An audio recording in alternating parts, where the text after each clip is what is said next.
Trick. दोस्तों इस video से हम वर्ल्ड ज्योग्राफी स्टार्ट करेंगे। देखिए वर्ल्ड ज्योग्राफी के कुछ टॉपिक्स हम पहले भी डिस्कस कर चुके हैं, जैसे सौरमंडल, वायुमंडल, ज्वालामुखी। तो बहुत सारे टॉपिक्स हम कवर कर चुके हैं। अगर आपने वो वीडियो नहीं देखे हैं तो डिस्क्रिप्शन बॉक्स में मैंने लिंक दे रखा है, आप वहाँ से वो वीडियो देख सकते हैं। अभी भी बहुत सारे टॉपिक्स हमारे बाकी हैं जिन्हें हमको कवर करना है।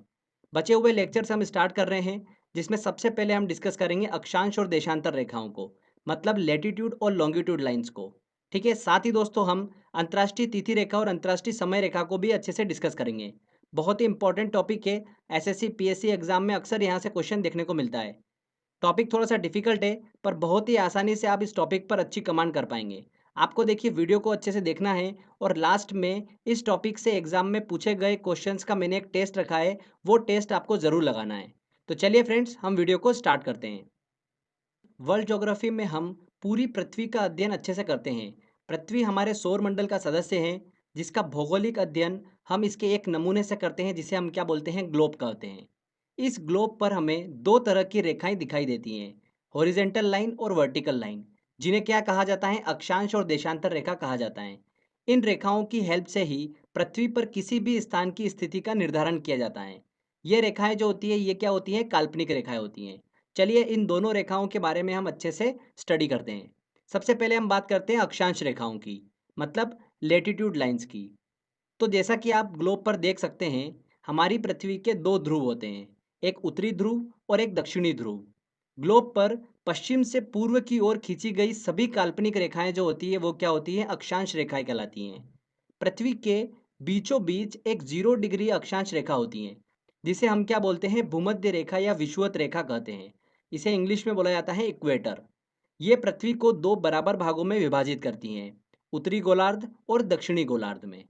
ध्यान रखिएगा, इस 0 डिग्री अक्षांश रेखा पर सभी स्थानों का जो अक्षांश होगा, वो कितना होता है, 0 होता है। जैसे कोलंबिया, ब्राज़ील, मालदीव, इंडोनेशिया, ये जितने भी देश हैं, ये 0 डिग्री अक्षांश रेखा पर स्थित हैं। तो इन देशों में अक्षांश की जो स्थिति होगी, वो कितनी होगी, 0 होगी।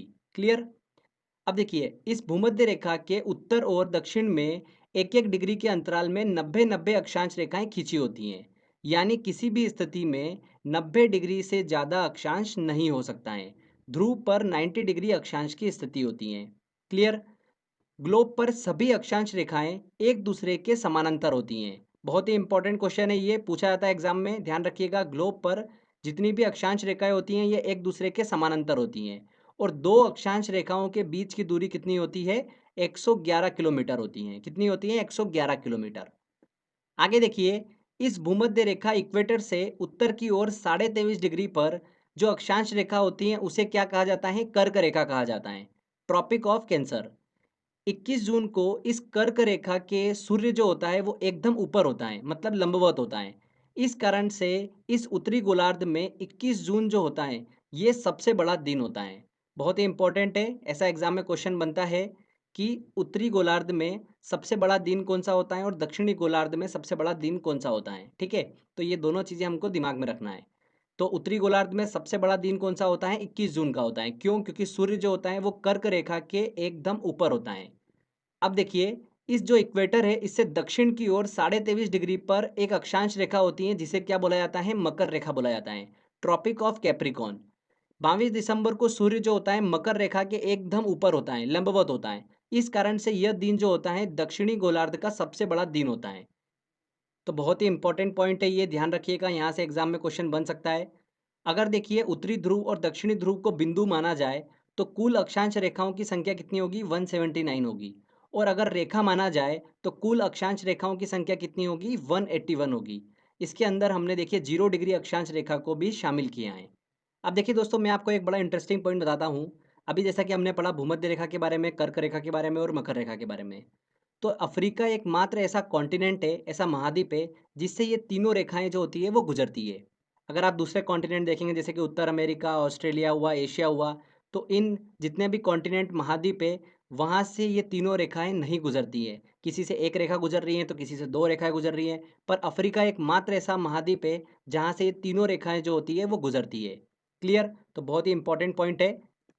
चलिए आगे अब हम बात करते हैं देशांतर रेखाओं के बारे में। तो उत्तरी ध्रुव और दक्षिणी ध्रुव को मिलाने वाली जितनी भी काल्पनिक रेखाएं हैं, ये सभी रेखाएं क्या कहलाती हैं, देशांतर रेखा कहलाती हैं। ध्रुवों से भूमध्य रेखा की ओर जाने पर देशांतर रेखाओं के बीच की दूरी बढ़ती जाती है और भूमध्य रेखा से ध्रुवों की ओर आने पर देशांतर रेखाओं के बीच की दूरी घटती जाती है। ठीक है। इसलिए अक्षांश रेखाओं की तरह देशांतर रेखाएं जो होती है वो समानांतर नहीं होती हैं। अक्षांश रेखाएं जो होती हैं वो एक दूसरे के समानांतर होती हैं। देशांतर रेखाएं जो होती हैं वो एक दूसरे की समानांतर नहीं होती हैं। ये पॉइंट ध्यान रखिएगा। दो देशांतर रेखाओं के बीच सबसे अधिक दूरी जो होगी वो कहाँ पर होती है? भूमध्य रेखा पर होती हैं, इक्वेटर पे होती हैं। कितनी होती हैं? 111.3 किलोमीटर होती हैं। अब देखिए सभी देशांतर रेखाओं की लंबाई बराबर होती है, इसलिए इनकी गणना करना डिफिकल्ट होता है। इसीलिए ग्रीनविच वेधशाला से निकलने वाली देशांतर रेखाओं को बेस माना गया है, मतलब 0 डिग्री देशांतर रेखा कहा गया है। इस 0 डिग्री देशांतर रेखा को क्या कहा जाता है? प्रधान यामोत्तर रेखा या फिर प्रधान मध्याह्न रेखा या ग्रीनविच रेखा के नाम से जाना जाता है। तो ध्यान रखिएगा, 0 डिग्री देशांतर रेखाओं के नाम आपको पता होना चाहिए। प्रधान यामोत्तर रेखा, प्रधान मध्याह्न रेखा या फिर ग्रीनविच रेखा। ओके।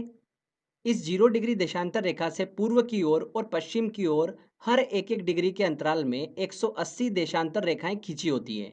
तो कुल मिलाकर 360 देशांतर रेखाएं ग्लोब पर हमको दिखाई देती हैं। अब देखिए 180 डिग्री जो पूर्व और 180 डिग्री पश्चिम देशांतर रेखाएं ये एक ही हैं, तो इसको लेकर आप कंफ्यूज मत होइएगा। ठीक है। तो कुल मिलाकर 360 देशांतर रेखा हमको ग्लोब पर दिखाई देती हैं। जैसा कि आप देख सकते हैं, 0 डिग्री देशांतर रेखा जो है और 180 डिग्री देशांतर रेखा जो है ये एक दूसरे के विपरीत होती है। अब देखिए ये 0 डिग्री देशांतर रेखा जो है ये कर्क रेखा को अल्जीरिया में प्रतिच्छेद करती है। ठीक है। भूमध्य रेखा को गिनी की खाड़ी मतलब अटलांटिक महासागर में प्रतिच्छेद करती है और मकर रेखा को नामीबिया के पश्चिम में स्थित अटलांटिक महासागर में प्रतिच्छेद करती हैं।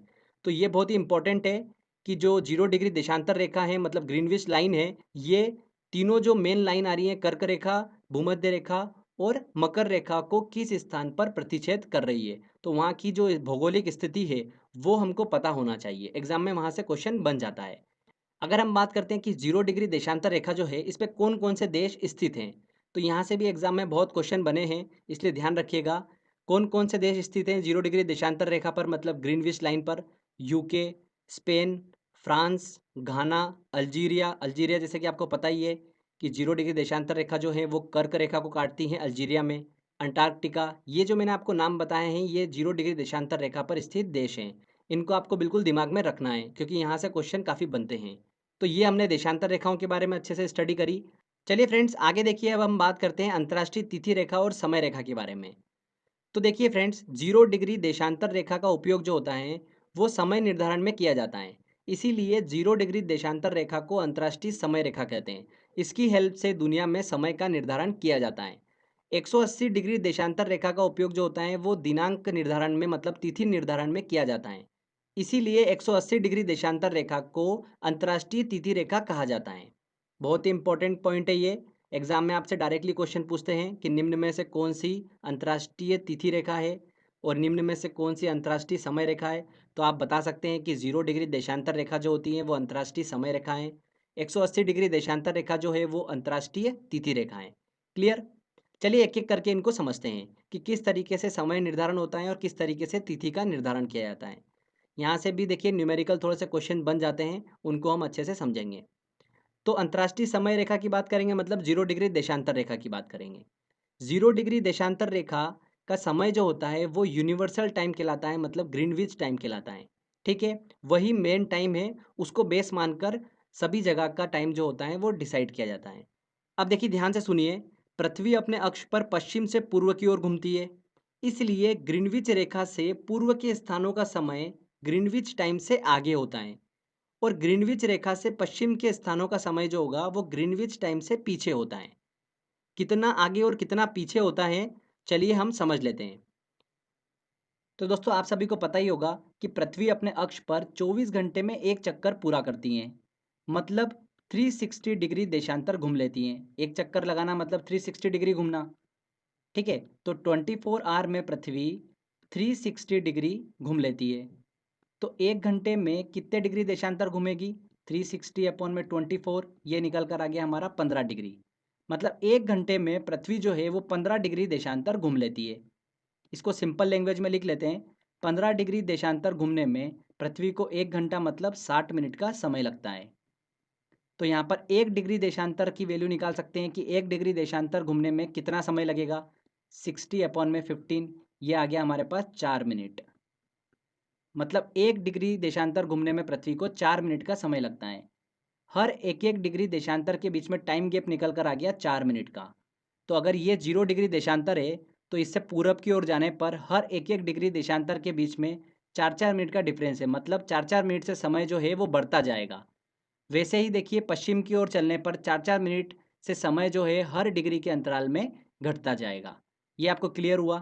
अब अगर मैं बोलूँ कि ग्रीनविच टाइम जो है वो दिन के 12 बजे हैं, तो पूर्वी 15 डिग्री देशांतर पर समय क्या हो रहा होगा, निकाल सकते हैं। बहुत इजी तरीका है।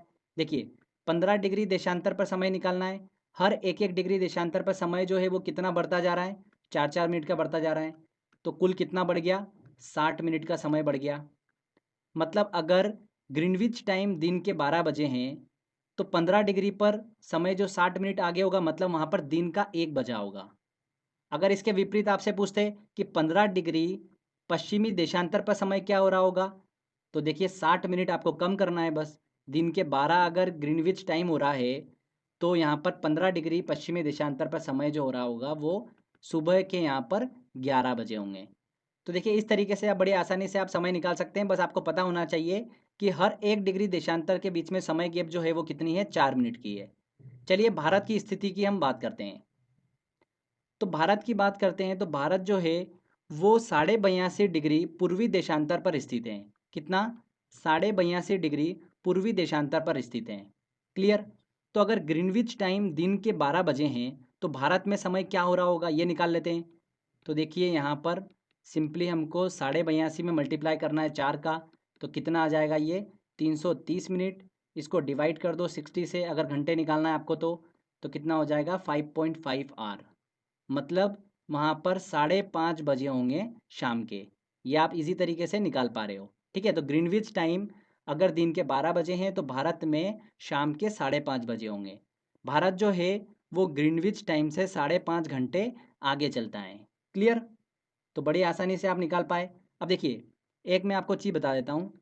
जब भी आपको डिग्री दे रखती है तो हम क्या कर रहे हैं, उसमें 4 का मल्टीप्लाई कर रहे हैं तो हमारे पास मिनट निकल कर आ जाता है। उसको हम डिवाइड कर देंगे 60 से, मतलब घंटे में हमारा समय निकल के आ जाता है। ठीक है, तो ये चीज़ आप दिमाग में रख लो। Degree into 4/60 = h। यही हम कर रहे हैं। देखिए यहाँ पर हमने क्या करा, 82.5 को मल्टीप्लाई कर दिया 4 से और जो भी आया उसको डिवाइड कर दिया 60 से। तो क्या निकल कर आ गया, घंटा निकल कर आ गया। मतलब टाइम डिफरेंस निकल कर आ गया हमारा। ठीक है, आर के फॉर्म में। तो उसी तरीके से आप यहाँ पर निकाल पाएंगे इसकी हेल्प से। अगर आपको ऐसा बोल दे कि कोई देश जो है वो ग्रीनविच टाइम से 2 घंटे आगे है, तो यहाँ पर देखिए आर की जगह आपको 2 रखना है और डिग्री आपको निकालना है। अपॉन में देखिए यहाँ पर 60 क्रॉस मल्टीप्लाई कर दो तो डिग्री इक्वल टू कितना आ जाएगा 120/4। तो यहाँ पर 30, मतलब 30 डिग्री पर वो देश स्थित है। इस तरीके से आप कोई भी क्वेश्चन सॉल्व कर पाओगे। जब हम लास्ट में टेस्ट सॉल्व करेंगे उसमें काफ़ी क्वेश्चन मैंने इंक्लूड करे हैं, उन सभी क्वेश्चन को हम सॉल्व करेंगे, वहाँ पर आपकी अच्छे से प्रैक्टिस हो जाएगी। तो ये आपको अच्छे से समझ में आया होगा। चलिए अब देखिए हम बात करते हैं अंतर्राष्ट्रीय तिथि रेखा की, मतलब 180 डिग्री देशांतर रेखा की। तो 180 डिग्री देशांतर से पूर्व की ओर जाने पर एक दिन घटाना पड़ता है, जबकि पश्चिम की ओर जाने पर एक दिन को क्या करना पड़ता है, बढ़ाना पड़ता है। ध्यान रखिएगा अंतर्राष्ट्रीय तिथि रेखा जो है बिल्कुल सीधी नहीं है। कुछ देशों के दिन और समय समान करने के लिए इसे अपने स्थान से 4 बार मोड़ा गया है। ओके। अंतर्राष्ट्रीय तिथि रेखा को प्रशांत महासागर से होकर खींचा गया है और इसके सबसे नज़दीक जो जल डमरू मध्य पड़ता है वो कौन सा पड़ता है, बेरिंग जल डमरू मध्य पड़ता है। बेरिंग स्ट्रीट पड़ती है सबसे नज़दीक में। तो देखिए ये हमने अंतर्राष्ट्रीय तिथि रेखा और अंतर्राष्ट्रीय समय रेखा के बारे में अच्छे से स्टडी करी है। कुछ महत्वपूर्ण पॉइंट्स चलिए हम डिस्कस कर लेते हैं। देखिए पहला पॉइंट आता है, भूमध्य रेखा पर सूर्य की किरणें जो होती है वो लंबवत गिरती है हमेशा, इसीलिए यहाँ पर दिन और रात जो होते हैं वो बराबर होते हैं। कहाँ पर, भूमध्य रेखा पर। सेकंड पॉइंट आता है, पृथ्वी के चपटे होने के कारण भूमध्य रेखा पर ग्रेविटेशनल फोर्स का मान सबसे कम होता है, जबकि ध्रुवों पर गुरुत्वाकर्षण बल जो होता है, ग्रेविटेशनल फोर्स जो होता है वो सबसे ज़्यादा होता है। तीसरा देखिए, उत्तरी गोलार्ध और दक्षिणी गोलार्ध में 30 डिग्री से लेकर 35 डिग्री अक्षांशों के बीच में उपोष्ण उच्च दाब की स्थिति पाई जाती है। इसलिए इन अक्षांशों को अश्व अक्षांश मतलब हॉर्स लैटिट्यूड के नाम से भी जाना जाता है। ये भी क्वेश्चन एग्जाम में पूछा गया था, इसलिए इस चीज़ को ध्यान रखिएगा। अब देखिए दोस्तों, एग्जाम में कुछ इस तरीके से क्वेश्चन भी बनते हैं कि कर्क रेखा, भूमध्य रेखा और मकर रेखा जो है ये किन किन देशों से होकर गुजरती हैं और किन किन देशों से होकर नहीं गुजरती हैं। तो देखिए, मैं आपको कुछ सिलेक्टेड देश के नाम बताता हूँ, आपको बस वो दिमाग में रखना है, आपका एग्जाम में क्वेश्चन सॉल्व हो जाएगा। कर्क रेखा की बात करते हैं तो कर्क रेखा मैक्सिको, भारत, बांग्लादेश, म्यांमार, चीन और ताइवान देश से होकर गुजरती है। इसके अलावा और भी देश हैं, पर आपको जो मैं बता रहा हूँ एटलीस्ट आप वो तो दिमाग में रखिएगा। एग्जाम में क्वेश्चन यहीं से बन जाता है। पाकिस्तान नेपाल से होकर कर्क रेखा नहीं गुजरती है। अभी हाल ही में एग्जाम में देखने को मिला था यहाँ से क्वेश्चन, इसलिए ध्यान रखिएगा। देखिए, भारत से भी कर्क रेखा होकर गुजरती है, तो भारत में ये 8 राज्यों से होकर गुजरती है। गुजरात, राजस्थान, मध्य प्रदेश, छत्तीसगढ़, झारखंड, पश्चिम बंगाल, त्रिपुरा और मिजोरम। इन 8 राज्यों से होकर गुजरती हैं। इन 8 राज्यों का नाम याद रखने की ट्रिक मैं बना चुका हूँ। अगर आपको वो वीडियो देखना है तो डिस्क्रिप्शन बॉक्स में लिंक दे रखा है, वहाँ से देख सकते हैं। इसके बाद देखिए, भूमध्य रेखा की बात करते हैं तो कोलंबिया, ब्राज़ील, मालदीव और इंडोनेशिया ये प्रमुख देश हैं जिनसे भूमध्य रेखा जो है वो गुजरती है। भारत से होकर नहीं गुजरती है भूमध्य रेखा। मकर रेखा की बात करते हैं तो चिली, अर्जेंटीना, ब्राज़ील, नामीबिया, दक्षिण अफ्रीका, मेडागास्कर और ऑस्ट्रेलिया इन प्रमुख देशों से होकर मकर रेखा गुजरती है। ठीक है, ध्यान रखिएगा, भारत से होकर नहीं गुजरती है मकर रेखा। अब इन सभी में देखिए मैं आपको 2 पॉइंट बताता हूँ। मेक्सिको ऐसा देश है जिससे कर्क रेखा गुजरती है, बाकी भूमध्य रेखा और मकर रेखा नहीं गुजरती है। मेक्सिको को लेकर एग्जामिनर जो है 2 से 3 बार क्वेश्चन पूछ चुके हैं, तो आप कंफ्यूज हो जाते हो, इसलिए ध्यान रखिएगा। ब्राज़ील एक ऐसा देश है जिससे भूमध्य रेखा और मकर रेखा दोनों गुजरती हैं, पर कर्क रेखा नहीं गुजरती है। बस ये डिफरेंस आपको देखिए दोनों पॉइंट का दिमाग में रखना है। मेक्सिको से सिर्फ कर्क रेखा, ब्राज़ील से भूमध्य रेखा और मकर रेखा। क्लियर? तो देखिए, आपका कभी भी इससे क्वेश्चन आएगा गलत नहीं होगा। आगे देखिए, लास्ट पॉइंट है, अफ्रीका की कांगो नदी भूमध्य रेखा को 2 बार काटती है और अफ्रीका की लिम्पोपो नदी मकर रेखा को 2 बार काटती है। चलिए, इसको याद करने की मैं आपको ट्रिक बता देता हूँ। हम याद करेंगे, कांगो नदी जो है वो भूमध्य रेखा को 2 बार काटती है, तो बचा हुआ लिम्पोपो नदी जो है वो मकर रेखा को ही काटेगी, तो वो आप इजीली याद रख पाएंगे। तो देखिए, कांगो नदी जब भी आप देखेंगे तो इसका देखिए वर्ड जो स्टार्ट हो रहा है वो क से हो रहा है। तो क देखिए हमको देखने को मिल रहा है कर्क में भी और मकर में भी, पर भूमध्य में हमको क देखने को नहीं मिल रहा है। तो क्या 2 आंसर होंगे? बिल्कुल भी नहीं। तो जो कंफ्यूज कर रहा है उनको हटा दो। कर्क रेखा और मकर रेखा दोनों को हटा दिया, बचा क्या? भूमध्य रेखा। तो आंसर यहाँ पर भूमध्य रेखा होगा। तो जब भी आप देखोगे कांगो नदी जो है वो किस रेखा को 2 बार काटती है, भूमध्य रेखा, मकर रेखा या कर्क रेखा, तो बहुत ईजी तरीके से आप देखिए निकाल सकते हैं। क जिसमें है उसको हटा दो, बचा हुआ हमारा आंसर हो जाएगा। तो भूमध्य रेखा हमारा आंसर सही होगा। ठीक है, तो फ्रेंड्स, यहाँ पर देखिए हमारा थ्योरी वाला सेक्शन कंप्लीट होता है। जितना भी मैंने आपको पॉइंट्स बताया है, अगर आप ये अच्छे से समझ लेते हैं तो पीएससी या फिर एसएससी में या जो भी एग्ज़ाम की आप तैयारी कर रहे हैं, इस टॉपिक से क्वेश्चन आएगा, आप डेफिनेटली सही करके आएंगे। चलिए, इसका हम एक टेस्ट लेते हैं और टेस्ट की ओर चलते हैं। सारे प्रीवियस ईयर के इस टॉपिक के क्वेश्चन मैंने टेस्ट में इंक्लूड करें। अगर आप वो सारे क्वेश्चन अच्छे से सॉल्व कर लेते हो, मतलब आपका ये टॉपिक बिल्कुल अच्छे से पक्का हो गया है। चलिए टेस्ट की ओर चलते हैं। देखिए दोस्तों, पहला क्वेश्चन है, देशांतर रेखाओं की संख्या कितनी है? देशांतर रेखाओं की कुल संख्या कितनी है? 360। विषुवत रेखा के समानांतर कल्पित रेखाएं क्या कहलाती हैं? भूमध्य रेखा के समानांतर खींची गई रेखा क्या कहलाती हैं? अक्षांश रेखाएं कहलाती हैं। यहाँ पर ए आंसर सही होगा। पृथ्वी के उत्तरी ध्रुव व दक्षिणी ध्रुव को मिलाने वाली रेखा क्या कहलाती हैं? क्या कहलाती हैं? देशांतर रेखाएं कहलाती हैं। B answer. चलिए नेक्स्ट क्वेश्चन लेते हैं। प्रधान मध्याह्न रेखा किस स्थान से होकर गुजरती है? तो प्रधान यामोत्तर रेखा जो है वो ग्रीनविच वेधशाला से होकर गुजरती है, इसीलिए उसे ग्रीनविच लाइन भी बोला जाता है। ग्रीनविच रेखा से तात्पर्य है, ग्रीनविच रेखा से तात्पर्य है 0 डिग्री देशांतर रेखा।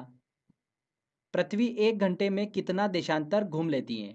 पृथ्वी जो है वो 1 घंटे में कितना देशांतर घूम लेती हैं? 15 डिग्री देशांतर घूम लेती हैं। मैंने आपको बताया था, अगर नहीं भी पता है तो आप निकाल सकते हो, बहुत ईजी तरीका है। चलिए अगला क्वेश्चन लेते हैं। दक्षिणी ध्रुव का अक्षांश है, दक्षिणी ध्रुव का अक्षांश क्या है? 90 डिग्री। कर्क रेखा कहाँ से नहीं गुजरती है? कर्क रेखा जो है म्यांमार, नेपाल, बांग्लादेश, चीन, चीन से होकर गुजरती हैं, बांग्लादेश से गुजरती हैं, म्यांमार से गुजरती हैं, नेपाल से नहीं गुजरती है। नेपाल और पाकिस्तान से कर्क रेखा नहीं गुजरती है। ये देखिए बहुत ही इंपॉर्टेंट क्वेश्चन है, अभी हाल ही में एग्जाम में क्वेश्चन पूछा गया था। यहाँ पर दिन तथा रात एक समान होते हैं। कहाँ पर होते हैं? भूमध्य रेखा, विषुवत रेखा पर दिन व रात एक समान होते हैं। क्योंकि यहाँ पर सूर्य जो होता है वो हमेशा लंबवत होता है भूमध्य रेखा के, इसीलिए यहाँ पर दिन व रात बराबर होते हैं। निम्नलिखित देशों पर विचार कीजिए। Australia, Namibia, Brazil, Chile. उपरोक्त में किन-किन से होकर मकर रेखा गुजरती हैं? तो चारों से होकर मकर रेखा गुजरती है। D answer. भूमध्य रेखा निम्न में से किस देश से होकर नहीं गुजरती है? Kenya, Mexico, Indonesia, Brazil. देखिए मैंने आपको बताया था मेक्सिको से सिर्फ कर्क रेखा गुजरती है, भूमध्य रेखा नहीं गुजरती है, इसलिए यहाँ पर बी आंसर। निम्नलिखित में से कौन सा वृहत व्रत का उदाहरण है? तो यहाँ पर देखिए कर्क रेखा, मकर रेखा, भूमध्य रेखा। भूमध्य रेखा जो है वो वृहत व्रत का उदाहरण है। सबसे बड़ा व्रत जो होता है वो भूमध्य रेखा का होता है। तो यहाँ पर सी आंसर सही होगा। ठीक है, चलिए अगला क्वेश्चन लेते हैं। ट्रॉपिक ऑफ कैंसर निम्न में से क्या है? तो मैंने आपको बताया था भूमध्य रेखा से उत्तर की ओर 23.5 डिग्री अक्षांश रेखा क्या कहलाती है? कर्क रेखा कहलाती है, मतलब ट्रॉपिक ऑफ कैंसर कहलाती है। सी आंसर यहाँ पर सही होगा। एक देशांतर से दूसरे देशांतर के बीच कितना समय अंतराल होता है? एक देशांतर से दूसरे देशांतर के बीच में समय अंतराल होता है वो 4 मिनट का होता है। ये आंसर। दो अक्षांश रेखाओं के बीच की दूरी लगभग होती है, कितनी होती है? 111 किलोमीटर। परस्पर दो देशांतर के बीच दूरी सबसे अधिक कहाँ पर होती है? दो देशांतर के बीच सबसे अधिक दूरी जो होती है वो विषुवत रेखा भूमध्य रेखा पर होती है। कितनी होती है? 111.3 किलोमीटर। C answer. विषुवत रेखा है। विषुवत रेखा क्या है? उत्तर और दक्षिण ध्रुवों को जोड़ने वाली रेखा। बिल्कुल गलत। उत्तर और दक्षिण ध्रुवों के बीचों बीच पृथ्वी के गिर्द घूमने वाली काल्पनिक रेखा। बिल्कुल सही। बी आंसर यहाँ पर सही होगा। अफ्रीका की कौन सी नदी मकर रेखा को 2 बार काटती है? मकर रेखा को कौन सी नदी काटती है? लिम्पोपो नदी। और कांगो नदी जो है वो भूमध्य रेखा को 2 बार काटती है। ठीक है। निम्नलिखित में से अंतर्राष्ट्रीय दिनांक रेखा कौन सी है? कौन सी है? 180 डिग्री देशांतर रेखा को ही अंतर्राष्ट्रीय दिनांक रेखा या अंतर्राष्ट्रीय तिथि रेखा कहा जाता है। और 0 डिग्री देशांतर रेखा को क्या कहा जाता है? अंतर्राष्ट्रीय समय रेखा कहा जाता है। उपोष्ण उच्च दाब के कटिबंधों को क्या पुकारते हैं? तो फ्रेंड्स मैंने आपको बताया था कि उत्तर की ओर 30 से लेकर 35 डिग्री अक्षांश और दक्षिण की ओर 30 से लेकर 35 डिग्री अक्षांश क्षेत्र को क्या कहा जाता है? अश्व अक्षांश कहा जाता है, क्योंकि यहाँ पर उपोष्ण उच्च दाब की स्थिति पाई जाती है। इस वजह से इस क्षेत्र को अश्व अक्षांश के नाम से जाना जाता है। कर्क रेखा नहीं गुजरती है। कर्क रेखा देखिए भारत से गुजरती है, पाकिस्तान से नहीं गुजरती है। तो यहाँ पर बी आंसर। उत्तरी गोलार्ध का सबसे बड़ा दिन होता है। उत्तरी गोलार्ध का सबसे बड़ा दिन कौन सा होता है? 21 जून का, क्योंकि सूरज जो होता है वो कर्क रेखा के लंबवत होता है। ठीक है, इसलिए उत्तरी गोलार्ध का सबसे बड़ा दिन जो होता है वो 21 जून का होता है। ग्रीनविच मध्य समय तथा भारतीय प्रमाण समय आईएसटी के बीच समय अंतराल कितना होता है? कितना होता है? 5.5 घंटे का। ये मैंने आपको बताया था। भारत जो है वो 82.5 डिग्री पूर्वी देशांतर पर स्थित है, और हमने कैलकुलेट करके पूरा देखा था कि ग्रीनविच टाइम से भारत जो है वो 5.5 घंटे आगे चलता है। किसी स्थान का मानक समय निर्धारित करने का आधार होता है, क्या होता है? अंतर्राष्ट्रीय समय रेखा। अंतर्राष्ट्रीय समय रेखा क्या होती है? 0 डिग्री देशांतर। इसे क्या बोला जाता है? प्रधान मध्याह्न रेखा भी बोला जाता है। मतलब डी आंसर यहाँ पर सही होगा। उसी को ही हम बेस मानकर समय का निर्धारण करते हैं। कौन सा देशांतर प्रधान यामोत्तर के साथ मिलकर ग्लोब पर वृहद व्रत का निर्माण करता है? देखिए फ्रेंड्स, ये पृथ्वी है, तो यहाँ पर देखिए ये 0 डिग्री। ठीक है, तो ये 0 डिग्री देशांतर रेखा क्या कहलाती है? प्रधान यामोत्तर रेखा कहलाती है। तो इसके साथ कौन सी रेखा मिलकर वृहद व्रत का निर्माण करेगी? सबसे बड़े व्रत का निर्माण करेगी? तो ऑब्वियस सी बात है, इसकी विपरीत वाली 180 डिग्री। 180 डिग्री देशांतर रेखा इसके साथ मिलकर ग्लोब पर वृहद व्रत का निर्माण करती है। D answer. भूमध्य रेखा, कर्क रेखा और मकर रेखा तीनों निम्न में से किस एक महाद्वीप से गुजरती हैं? किससे गुजरती हैं? एकमात्र अफ्रीका से होकर गुजरती है। निम्नलिखित में से कौन सा एक जलडमरू मध्य अंतर्राष्ट्रीय तिथि रेखा से सर्वाधिक निकट है? कौन सा? बेरिंग जलडमरू मध्य। बेरिंग स्ट्रीट जो है वो अंतर्राष्ट्रीय तिथि रेखा के सबसे ज़्यादा निकट है। B answer. देखिए नेक्स्ट क्वेश्चन है, प्रधान यामोत्तर गुजरती हैं। 0 डिग्री देशांतर रेखा कहाँ से गुजरती हैं? अल्जीरिया से, फ्रांस से, नाइजीरिया से, पुर्तगाल से। अल्जीरिया से तो गुजरती है, फ्रांस से भी गुजरती है, नाइजीरिया से नहीं गुजरती हैं। नाइजीरिया के दक्षिण में स्थित अटलांटिक महासागर से गुजरती हैं। पुर्तगाल से भी नहीं गुजरती हैं। तो यहाँ पर ए आंसर सही होगा। किसी जगह का स्थानीय समय प्रातः 6 है, जबकि ग्रीनविच मीन टाइम प्रातः 3 है, उस जगह की देशांतर रेखा क्या होगी? बहुत ही ईजी है और काफ़ी अच्छा क्वेश्चन है। देखिए सबसे पहले तो ये क्लियर हो गया कि ग्रीनविच टाइम जो है वो प्रातः का 3 है और स्थानीय समय जो है किसी जगह का वो 6 बजे है सुबह का, मतलब आगे है तो पूर्व की ओर होगा। तो ए वाला और डी वाला ऑप्शन तो कट गया। ठीक है, कितना घंटा आगे है? 3 घंटा आगे है। तो मैंने आपको बताया था कि 1 घंटे के अगर डिफरेंस आ रहा है तो मतलब 15 डिग्री देशांतर की बात होगी। ठीक है, तो यहाँ पर 3 है तो मतलब 45 डिग्री। यहाँ पर बी आंसर सही होगा। ठीक है, भूमध्य रेखा निम्नलिखित में से किस देश से होकर नहीं गुजरती है? तो भूमध्य रेखा जो है वो मैक्सिको से होकर नहीं गुजरती है। मैंने आपको बताया अभी, 2-3 बार रिपीट हुआ था एग्जाम में क्वेश्चन, ये ध्यान रखिएगा। मैक्सिको से सिर्फ कर्क रेखा गुजरती है। ओके, अगला क्वेश्चन लेते हैं। यदि दो स्थानों के बीच का समय अंतराल 2 घंटा 20 मिनट है तो देशांतर में अंतर होगा। बहुत ही अच्छा क्वेश्चन है। देखिए 2 घंटे को हमको डिग्री में कन्वर्ट करना है। तो 1 घंटा मैंने आपको बताया था कितना, 15 डिग्री। तो यहाँ पर 2 घंटा पूछा है तो 30 डिग्री तो हो गया। और 20 मिनट को हम कन्वर्ट कर लेते हैं। देखिए 4 से इसको डिवाइड कर देंगे तो कितना आ जाएगा, 5 डिग्री। तो 30 + 5 कितना हो गया, 35 डिग्री। यहाँ पर डी आंसर बिल्कुल सही होगा।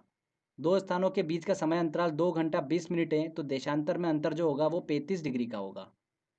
नेक्स्ट क्वेश्चन देखिए, ग्रीनविच किस देश में स्थित है? किस देश में स्थित है? यूके में। काहिरा का समय ग्रीनविच से 2 घंटा आगे है, अतः यह स्थित होगा। कहाँ पर होगा? देखिए 2 घंटा आगे है मतलब 30 डिग्री, और आगे है मतलब पूर्व की ओर, तो 30 डिग्री पूर्वी देशांतर पर। बी आंसर बिल्कुल सही होगा। दो शहरों, शहर ए 30 डिग्री नॉर्थ और 60 डिग्री ईस्ट, और शहर बी 30 डिग्री नॉर्थ और 80 डिग्री ईस्ट के बीच में कालांतर हैं। तो देखिए यहाँ पर डिग्री में चेंज कितना आ रहा है, 20 डिग्री का। तो इसको मिनट में कन्वर्ट कर लेते हैं, 4 से मल्टीप्लाई कर दीजिए, आ गया 80 मिनट। तो इनके बीच में समय का डिफरेंस कितना आ रहा होगा, 80 मिनट का। नेक्स्ट देखिए, अंतर्राष्ट्रीय दिनांक रेखा खींची जाती है। अंतर्राष्ट्रीय दिनांक रेखा जो है प्रशांत महासागर से होकर खींची जाती है। निम्नलिखित में से 0 डिग्री अक्षांश और 0 डिग्री देशांतर की भौगोलिक स्थिति हैं। दोनों एक दूसरे को प्रतिच्छेद कहाँ पर करती हैं? दक्षिणी अटलांटिक महासागर में।